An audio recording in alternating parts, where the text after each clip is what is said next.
Okay, let's take a look at the next unit, Unit 3. Our learning objectives. This revolves around systems linear equations. Our linear objectives: solve a system linear equations by graphing, related application problems, classify a system of linear equations as dependent, independent, or inconsistent. Solve a system linear equations by substitution method and related application methods. Solve a system linear equations by the addition method and related application methods. And solve rate of wind and water current problems and other real-world applications. Okay, so first off, we'll focus on the graphing.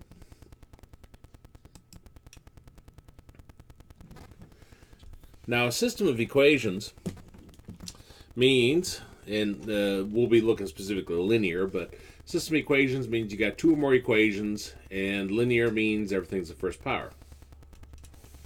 An example: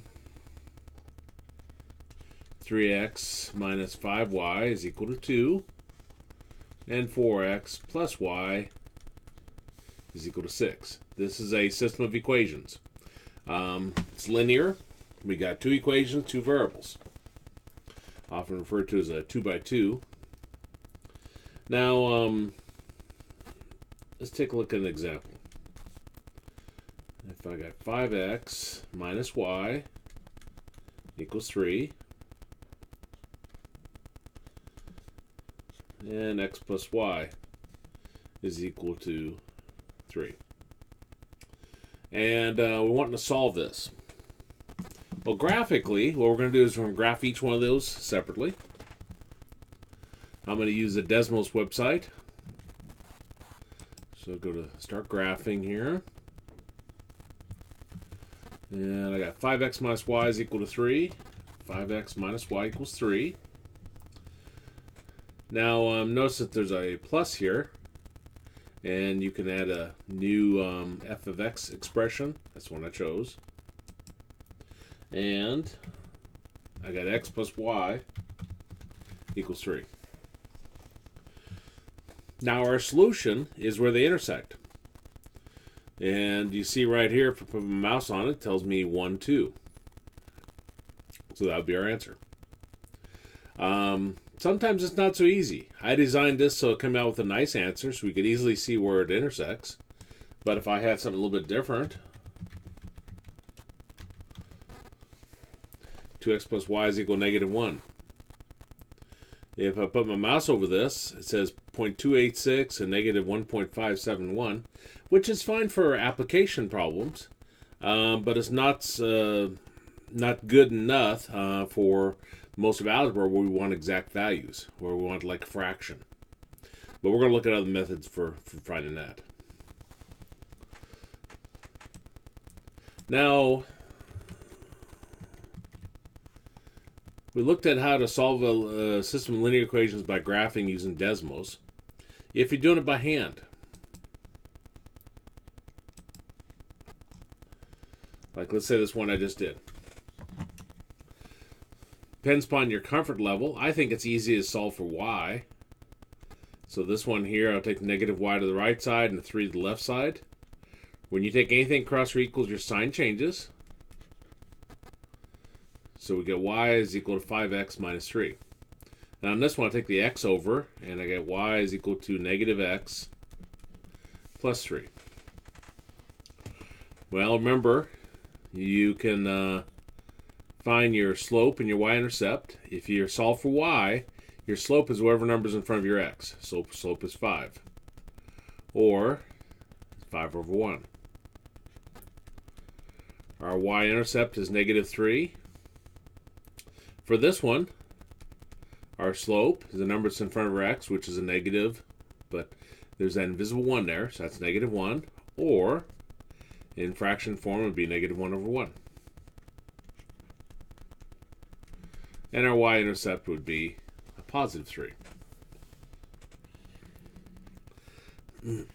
Now, I can't really draw straight enough for you to see how, see the answer probably, but we'll try it. Remember, we graphed this by first doing our y-intercept, which is a negative 3. So I put a point there. Now, our slope is 5 over 1. this means up 5, right 1.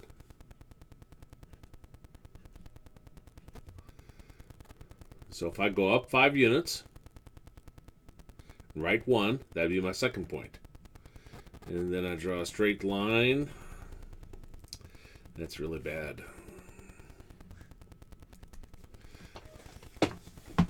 This one, our y-intercept is 3.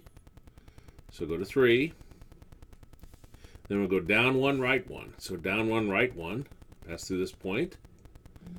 And despite me doing not been able to do straight lines, on this tablet anyway. I can if I have a ruler. It looks like where they intersect is 1, 2. Which I believe is what we came up with Desmos. Let's see, what was it? X plus y equals 3.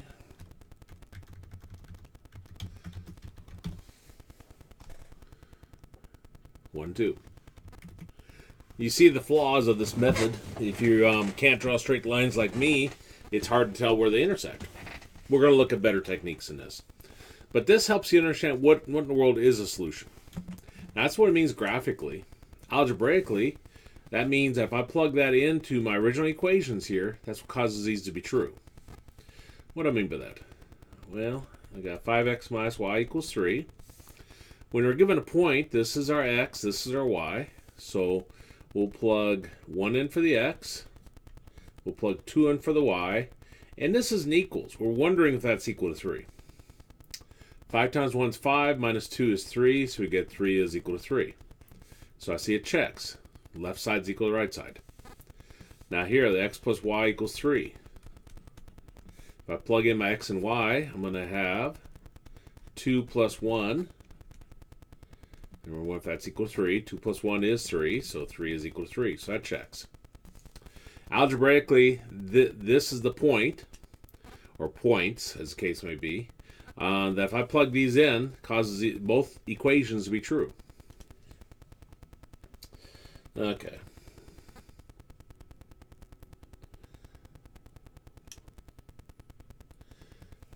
Now, if I had a different example, 3x plus y equals negative 2, x minus y is equal to 5. Let's put that in Desmos.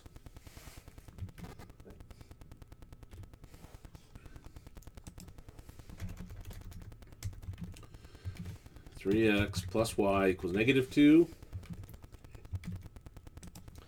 X minus y equals 5. It intersects. It's got an answer. Specifically, one answer. Now notice here, it says classify a system as linear equations as dependent, independent, or inconsistent.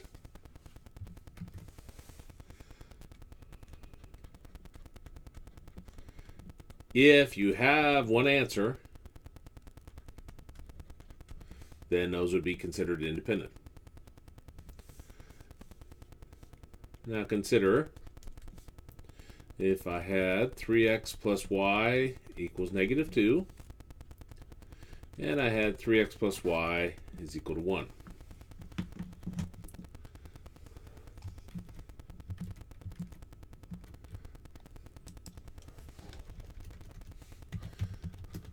Equals 1. If you look at the graphs here, they're actually parallel lines. Parallel lines means they never intersect. So there is no solution. So there's no answer. A lot of books you'll see they'll actually write no solution. You notice the terminology here refers to as inconsistent. So if they're parallel lines, they're inconsistent.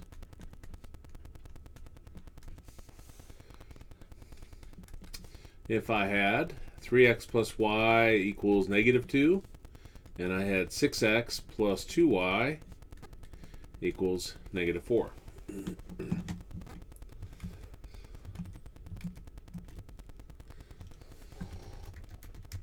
Okay, now watch carefully. There's 3x plus y equals 2. We got 6x plus 2y equals negative 4. Notice that blue line appeared. Let me get rid of it. Okay, there's our original line, the red. There's our blue line. It fell right on top of it, didn't it? So it intersects everywhere. It's actually the same line. So this has got infinite solutions. I could spend the rest of my life writing down the answers. And still not have them all written down because they're the same line. This is called dependent.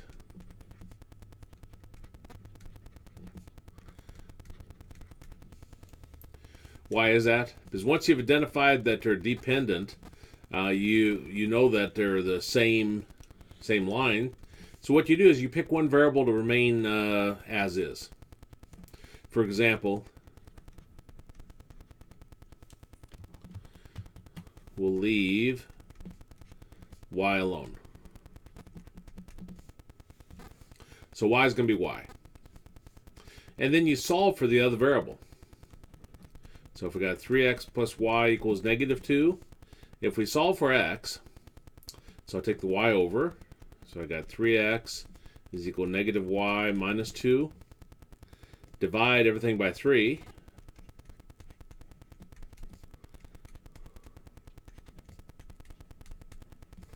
We'd get x is equal to negative 1/3 y minus 2/3.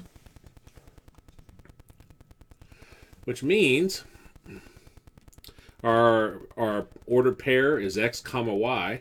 We know what x is. That's negative 1/3 y minus 2/3, comma, and then y just remains y because we left y alone. Why is this important? It gives us an equation to work with.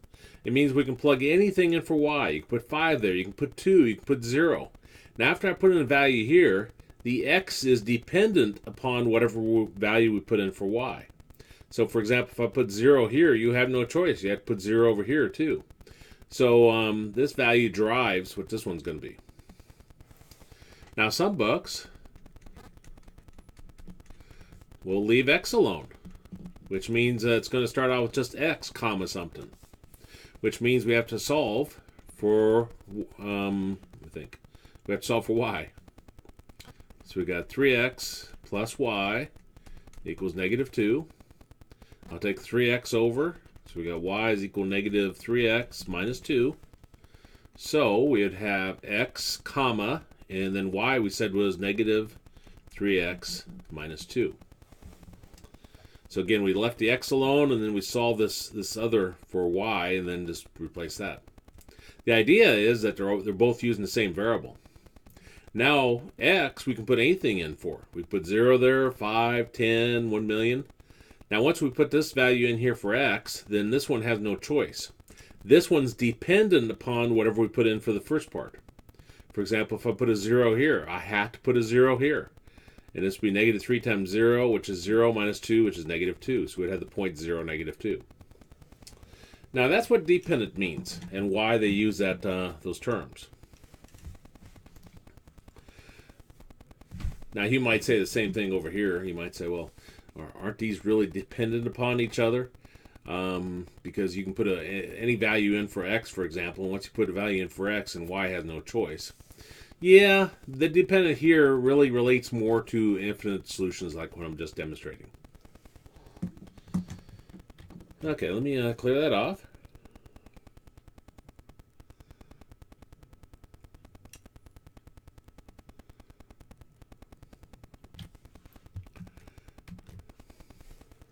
Now our second technique we're going to take a look at is a substitution method.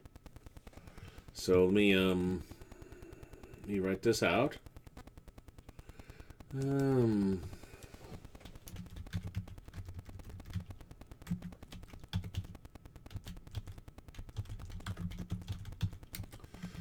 Step 1. Solve one of the equations for one of the variables. Your choice, but you pick the easiest one. I'll talk about how you can identify the easiest one. And then step 2, plug this into the other equation and solve. And then step 3, plug the values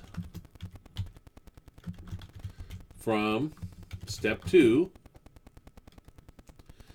into either equation and solve.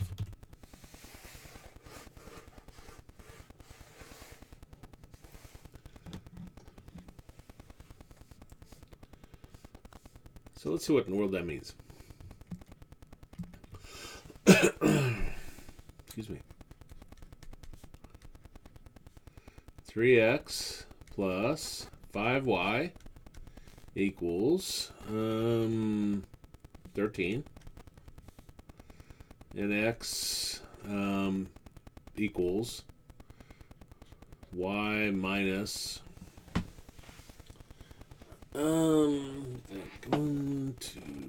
y minus 1.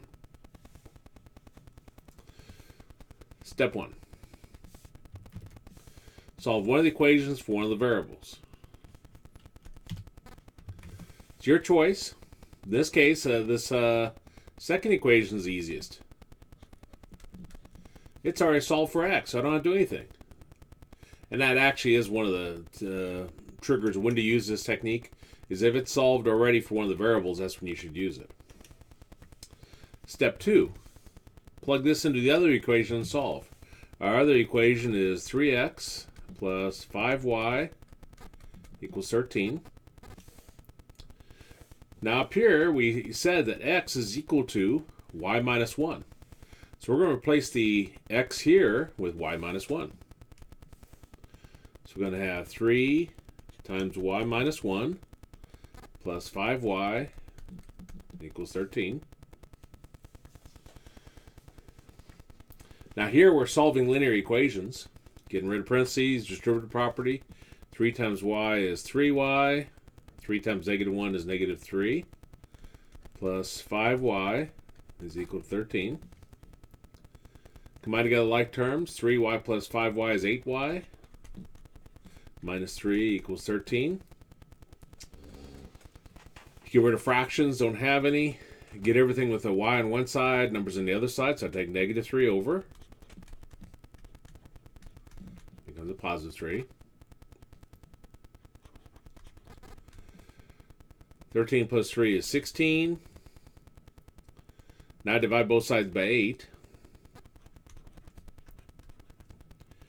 And we get y is equal to 2.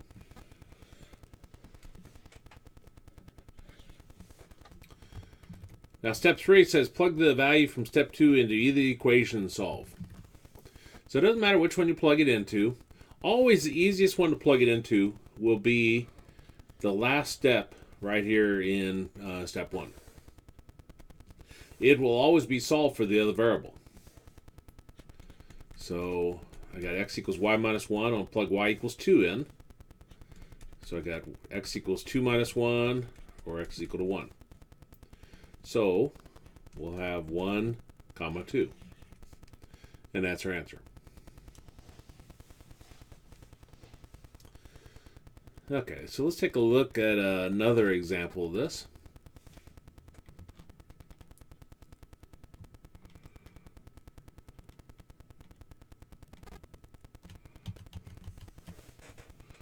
Let's see, x plus 7y equals 15.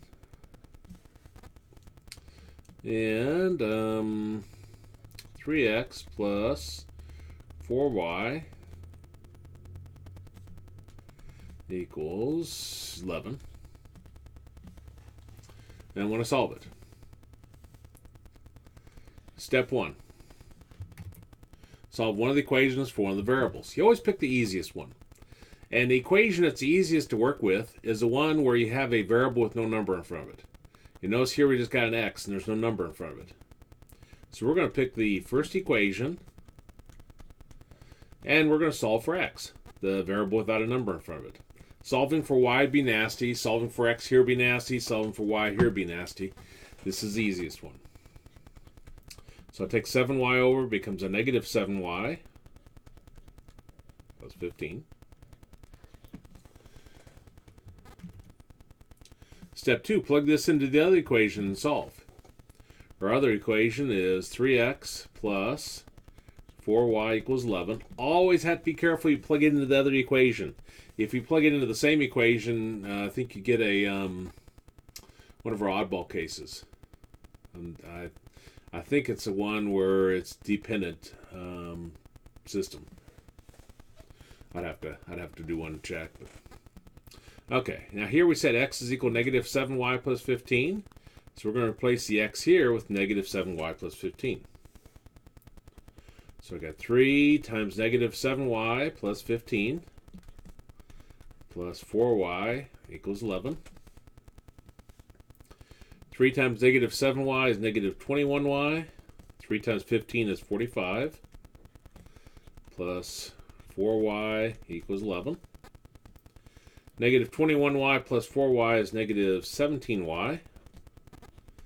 Plus 45 equals 11. Get everything with y on one side, numbers on the other. So I take 45 to the right side. Becomes a negative 45. Which gives us negative 34. And then divide both sides by negative 17.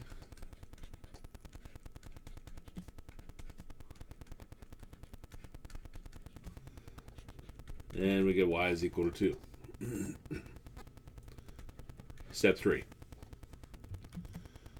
Plug the value from values. I shouldn't say values. There's only one. Value from step 2 into either equation and solve. Again, the one that's easiest is the last step on step 1. Because it'll always be solved for the other variable right here. So we got x is equal to negative 7y plus 15. We just said y is 2. So we're going to have negative 7 times 2 plus 15. That gives us negative 14 plus 15. Or it gives us 1. So our answer would be 1, 2. By the way, it's not always 1, 2. I'm just deliberately making these come out nice. Okay, now let me make up one that doesn't come out nice. Probably comes up in fractions.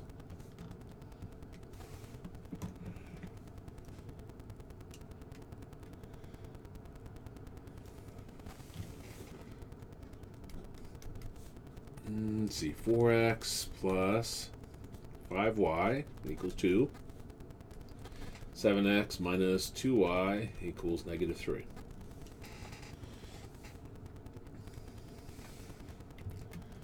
Step 1. Solve one of the equations for one of the variables. You notice in this case there's no variable with without a number in front of it. All of them have coefficients. So it doesn't matter which one you pick. I'll pick the first one. 4x plus 5y is equal to 2. Now we want to solve it for one of the variables. Doesn't matter which one because both of them probably equally as hard. I'll solve it for x. So I take 5y over to the right side. Becomes a negative 5y. Remember, when you move anything across or equals, your sign changes. Divide everything by 4.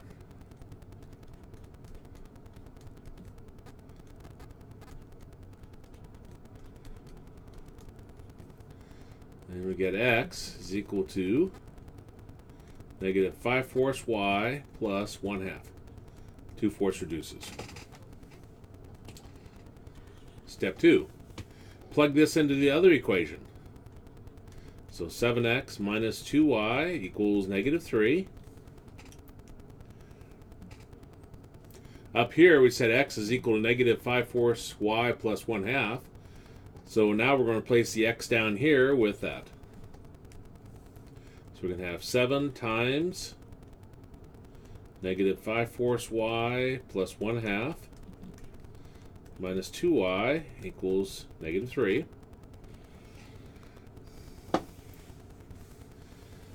Distributive property, 7 times negative 5 is negative 35 over 4. Y. 7 times 1/2, 7 times 1 is 7 over 2. minus 2y equals negative 3. Now we want to get rid of fractions. First step is get rid of parentheses, which we just did. Second step is get rid of fractions. Multiply everything by the LCM of all your denominators. We got 4 and 2, so our LCM would be 4. So multiply everything by 4.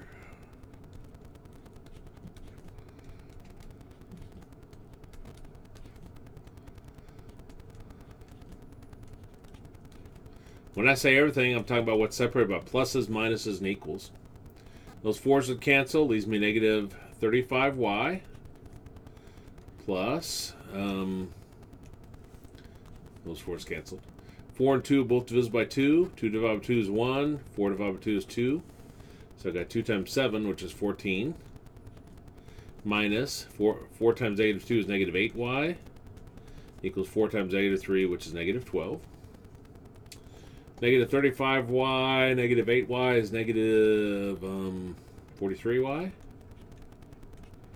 I'll take the 14 over the right side. It becomes a negative 14.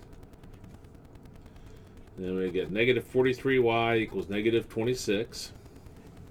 Divide both sides by negative 43.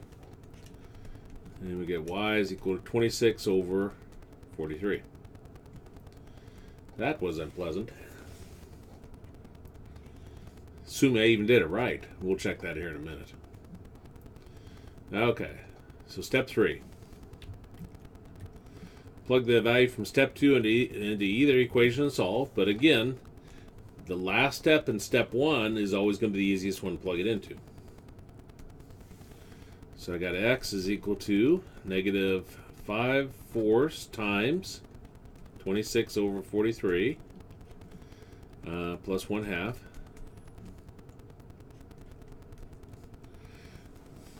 Now I'm going to use the calculator capability on my there it is. I use the fraction capability on my calculator. I was debating whether to do it by hand. Negative 5 divided by 4 times 26 divided by 43 plus 1/2. Enter, and then on this calculator I do math, enter, enter, and I get negative 11 over 43.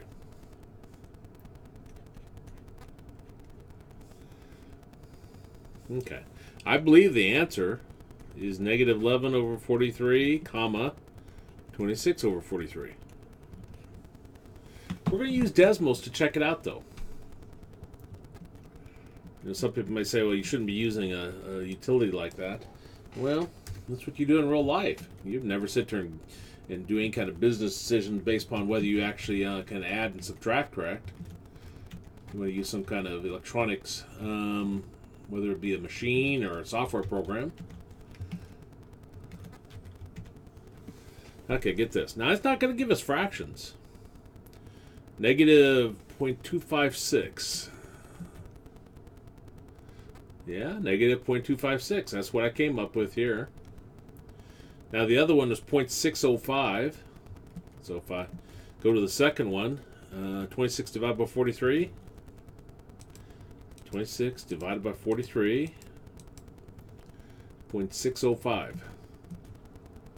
Put my mouse over this, 0.605. So that checks. So that would be our answer. There should be no doubt whether you got the correct answer or not. If you're using this method, you can use Desmos to verify that you got the correct answer. Won't give you the exact answer. Like WebAssign would want this right here. Would want a fraction. Would not want the decimal approximation. Listen, unless they indicated that.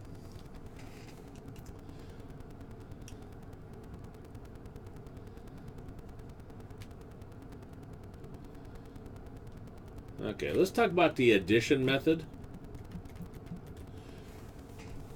Also referred to as elimination method. That's this right here.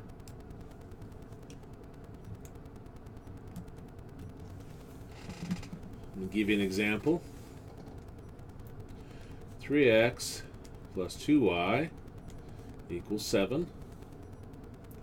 And 5x minus 2y equals 1.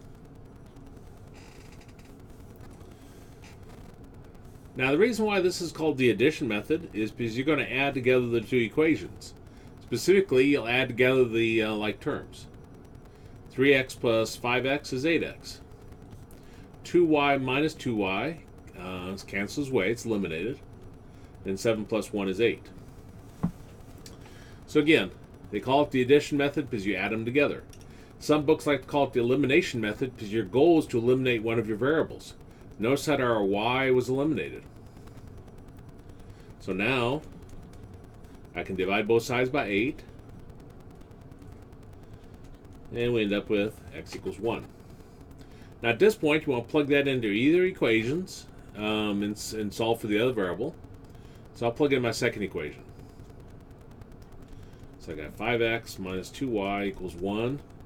And we'll plug in x equals 1. So I got 5 times 1 minus 2y equals 1. 5 minus 2y equals 1. Take the 5 to the right side, becomes a negative 5. You get negative 4. Divide both sides by negative 2, and you get y is equal to 2. So our answer, yet again, since I designed it nice in my head, was 1, 2. You're going to get the impression every answer is 1, 2, but it's not. If I choose 1, 1, it's not as easy to see, so I'm just picking that.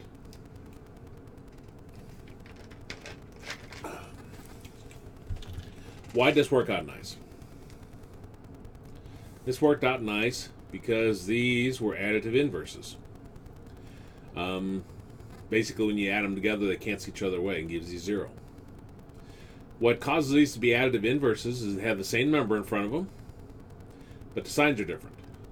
So that's our goal on this method. So let's look at a problem that's not in the right form.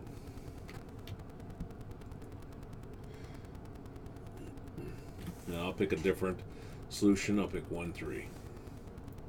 So let's see, 5x plus y equals 8.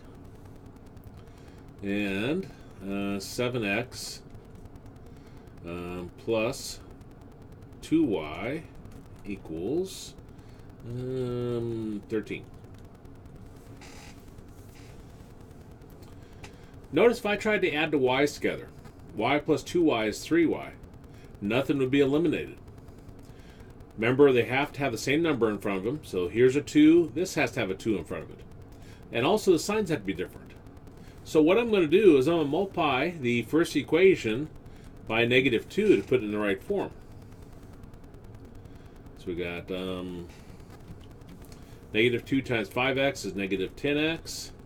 Negative 2 times y is negative 2y. Negative 2 times 8 is negative 16. And second equation remains as is. And now it's in a good form. These both have the same number in front of them, but the signs are different. That means that I can add these together. Negative 10x plus 7x is negative 3x. Negative 2y plus 2y cancels. It's eliminated. And negative 16 plus 13 is negative 13. Wait a minute. Am I right? Negative 3.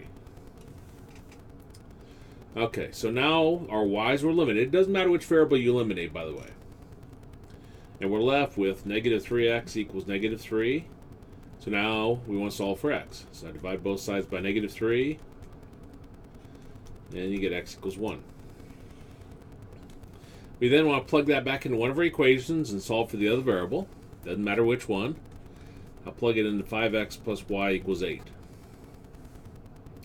We just said x is 1. So I got 5 times 1 plus y equals 8. 5 times 1 is 5 plus y equals 8. Take the 5 to the right side. Comes a negative 5, and you get y is equal to 3. So we would have the answer 1, 3. Now that's where you have to multiply one of your equations by a number. Let's look at an example where you have to multiply both both equations.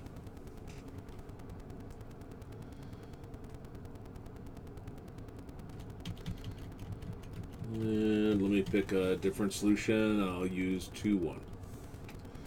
Okay, so 4x plus 3y equals 8, 11. And 2x plus 5y is 4, 9. Okay. Again, obviously, if I add together these equations, it doesn't work out nice. 3y plus 5y is 8y. And this time, I can't just multiply one of the equations. I have to multiply both of them. Now, to figure out what to multiply the first equation by, you multiply by the other number. So I'll multiply by 5.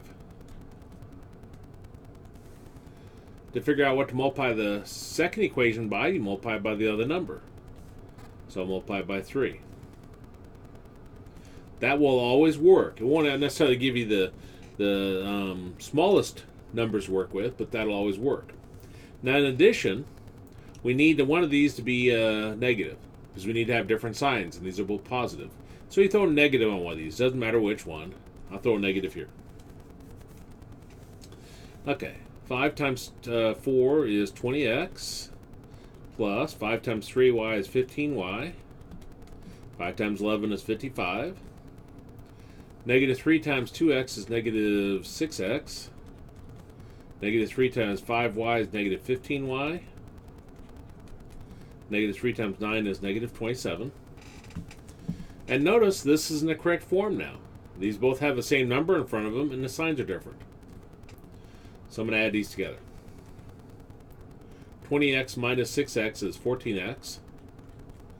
15y minus 15y is eliminated. Cancels away. 55 minus 27. What is that? That's 28. So now I want to solve for x. So I'm going to divide both sides by 14. And we get x equals 2. We then plug that back into one of the equations, doesn't matter which one, and solve for the other variable. So plug that into 4x plus 3y equals 11. And we just said x is 2. So I got 4 times 2 plus 3y equals 11. So I got 8 plus 3y equals 11. Take the 8 over. And we get 3y equals 3. Divide both sides by 3. And we get y is equal to 1. So our answer would be 2, 1.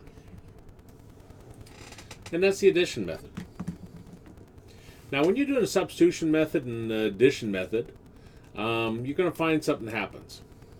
So let me mention it.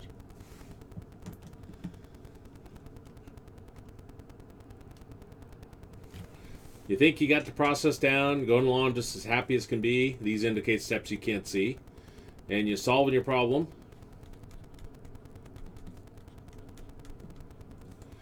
And all of a sudden you get everything with an x on one side, you get your numbers on the other side. X minus x is 0, 5 minus 3 is 2. Your variable disappears and you can't solve for x anymore. This is one of our oddball cases. Well, if you think about it, when is 0 equal to 2? Well, never. This is our no solution. Remember the inconsistent term? That means this is inconsistent. It means there's no solution. The other oddball case, you're working along just happy as can be. You're getting everything with an x on one side, you're getting numbers on the other side, and your solution. X minus x is 0, 7 minus 7 is 0, and your x disappears again. But in this particular case, when you ask when is 0 equals 0, that's always. This is our infinite solutions. It means it doesn't matter what you plug back into your original equations, it'll work. So it's, well, I mean, I shouldn't say that. But there's an infinite amount of points, not anything. you'll see that when you set it up as dependent like we did earlier. You can plug anything in for one of the variables, but then the other one's driven by the value plugged in. This is called dependent.